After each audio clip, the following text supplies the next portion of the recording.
বরকনের বিয়ে পড়ানো শেষ, কমিউনিটি সেন্টার ভর্তি অতিথিরা খাওয়ায় ব্যস্ত। হঠাৎ বরের প্রেমিকা দাবি করে অনুষ্ঠানে হাজির এক তরুণী। প্রেমিকের বিয়ের খবরে কুড়িগ্রাম থেকে ছুটে এসেছেন রাজশাহীতে। তারপর হইচই, এক পর্যায়ে জোর করে বিয়ের অনুষ্ঠান থেকে বের করে দেওয়া হয় বরের প্রেমিকাকে। শুক্রবার দুপুরে রাজশাহীর একটি কমিউনিটি সেন্টারে এই ঘটনা ঘটেছে।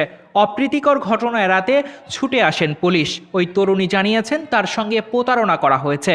এ ঘটনায় মামলা করবেন তিনি।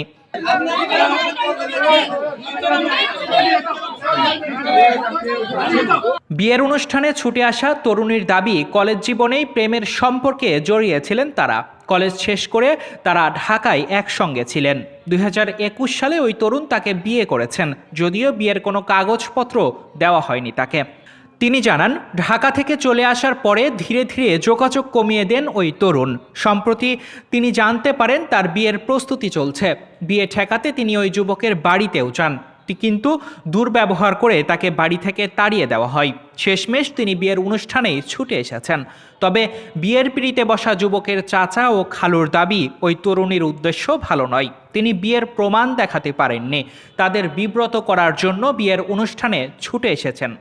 নগরীর রাজপাড়া থানার ভারপ্রাপ্ত কর্মকর্তা আশরাফুল ইসলাম জানিয়েছেন, এরকম একটা ঘটনার কথা শুনে পুলিশ পাঠানো হয়েছিল। থানায় তিনি কোনো অভিযোগ করেননি। দর্শক, এই ছিল আমাদের কাছে এখনকার মতো সর্বশেষ।